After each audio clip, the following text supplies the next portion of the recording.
ऐसा बदलाव शुरू होगा जो 2024 में इतिहास लिखेगा। हरियाणा में आम आदमी की सरकार लाएगा। इतिहास लिखने की बात कर रहे हैं, दूसरी तरफ आम आदमी पार्टी का कुनबा बिखरता जा रहा है।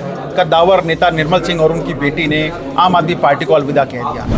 11,000 पदाधिकारियों का एक विशाल संगठन आम आदमी पार्टी का हरियाणा के अंदर है। कोई 2 पदाधिकारी अगर छोड़ के चले गए तो 10,998 पदाधिकारी आज भी मजबूती से अपनी जगहों पे काम कर रहे हैं। अनुराग भाई, बदलाव यात्रा के बाद ये लगातार पार्टी का छोड़ना, क्या लगता है कि पार्टी कमजोर होती है ऐसे कद्दावर नेताओं के जाने से? राजनीतिक गलियारों में ये भी चर्चा है कि अशोक तंवर इस विचारधारा से अब नाखुश नजर आ रहे हैं, जल्द ही वो भी पार्टी को अलविदा कह सकते हैं। ऐसी आम आदमी पार्टी के वरिष्ठ नेता अनुराग ढांडा हमारे साथ मौजूद हैं, गुरुग्राम पहुंचे हैं। सर, गुरुग्राम पहुंचे हैं, प्रेस कॉन्फ्रेंस की है, क्या कुछ ये मामला है?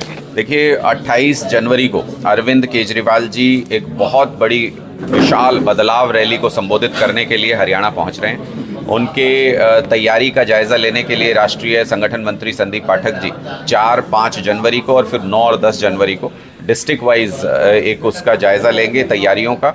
और मुझे लगता है अद्भुत बदलाव रैली होने जा रही है। ऐसी रैली ना हरियाणा के इतिहास में कभी हुई होगी, ना आगे कभी होगी। एक गांव से, हरियाणा के एक गांव से इस रैली में पार्टिसिपेशन होगा। और जब वहां पर अरविंद केजरीवाल जी के विचारों को सुन के लोग वापस जाएंगे तो अपने अपने गांव में बदलाव का अलख जगाएंगे। ऐसा बदलाव शुरू होगा जो 2024 में इतिहास लिखेगा। हरियाणा में आम आदमी की सरकार लाएगा। इतिहास लिखने की बात कर रहे हैं, दूसरी तरफ आम आदमी पार्टी का कुनबा बिखरता जा रहा है। कद्दावर नेता निर्मल सिंह और उनकी बेटी ने आम आदमी पार्टी को अलविदा कह दिया। इसको लेकर क्या कुछ कहेंगे आप? देखिए, आम आदमी पार्टी एक सफ़र पे निकली है। इस सफ़र में बहुत से लोग जुड़ेंगे, बहुत से लोग छोड़ के जाएंगे। मुझे लगता है कि पार्टी का काम क्या है कि जो भी साथी इस बदलाव का हिस्सा बने उनको मान सम्मान मिले पूरी तरह से। हमने वो किया।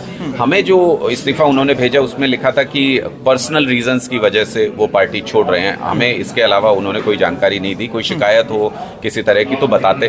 तो मुझे लगता है कि ये 11,000 पदाधिकारियों का एक विशाल संगठन आम आदमी पार्टी का हरियाणा के अंदर है। कोई 2 पदाधिकारी अगर छोड़ के चले गए तो 10,998 पदाधिकारी आज भी मजबूती से अपनी जगहों पे काम कर रहे हैं। और कई सारे नए लोग भी पार्टी के साथ लगातार जुड़ रहे हैं। तो कोई फर्क नहीं पड़ता इससे। बहुत से लोग आएंगे, बहुत से लोग जाएंगे, लेकिन जो लोग सर पे कफन बांध के बदलाव के लिए निकले वो कर्मठता के साथ अपना काम कर रहे हैं। एक गाँव में आज 21 मेंबर की आम आदमी पार्टी कमेटी है, वो पार्टी के साथ मजबूती से। अनुराग भाई, बदलाव यात्रा के बाद ये लगातार पार्टी का छोड़ना, क्या लगता है कि पार्टी कमजोर होती है ऐसे कद्दावर नेताओं के जाने से?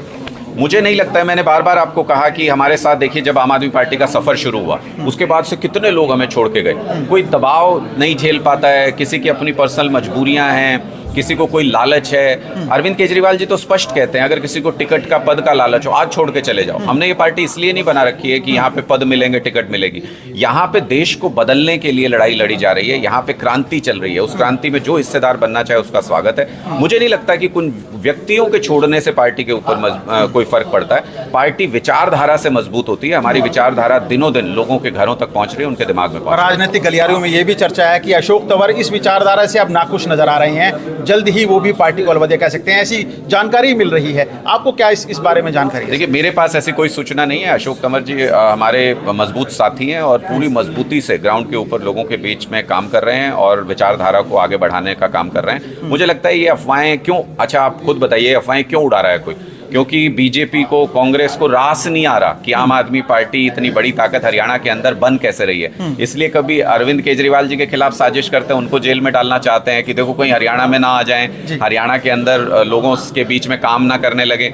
तो इसलिए कभी उनको सम्मान देते हैं, साजिशें करते हैं, कभी कोई अफवाह उड़ाते हैं, कभी किसी नेता पे दबाव बनाते हैं, कभी किसी को ब्लैकमेल करते हैं। बीजेपी सारे हमारे नेताओं के ऊपर दबाव रोज बनाती है, किसी के ऊपर केस दर्ज करती है, किसी के ऊपर कुछ करती है।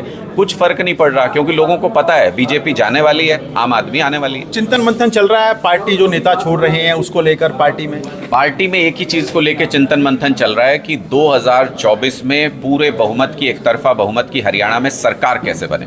उसको लेके किसी तरीके का कोई कॉम्प्रोमाइज नहीं। आम आदमी पार्टी की विचारधारा को लेके किसी तरह का कोई कॉम्प्रोमाइज नहीं।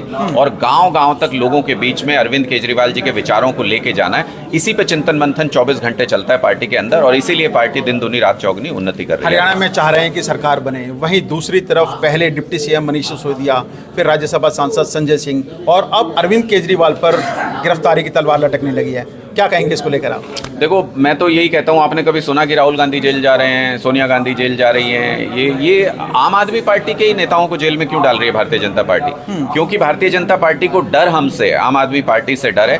और उनको अरविंद केजरीवाल जी ने जब से घोषणा की है कि तीसरी सरकार आम आदमी पार्टी के हरियाणा में बनने जा रही है, तब से बीजेपी बौखला गई है बुरी तरह से। उनको पता है कि हम सारे रिसोर्सेज, पूरी ताकत हरियाणा में लगाने वाले हैं, इसलिए किसी भी तरीके से हमारी लीडरशिप के खिलाफ साजिश करके उनको खत्म करना चाहते हैं। लेकिन उनको ये समझना होगा कि पूरे देश और दुनिया में नाम कमाने के बाद अरविंद केजरीवाल जी अब अपनी जन्मभूमि हरियाणा आ रहे हैं, हरियाणा के लोगों के बीच उनकी सेवा करने के लिए आ रहे हैं। इसलिए अगर भारतीय जनता पार्टी हरियाणा के लोगों से उनके बेटे को छीनना चाहेगी, उसके खिलाफ साजिश करेगी, पूरा हरियाणा इसका जवाब देगा, माकूल जवाब देगा।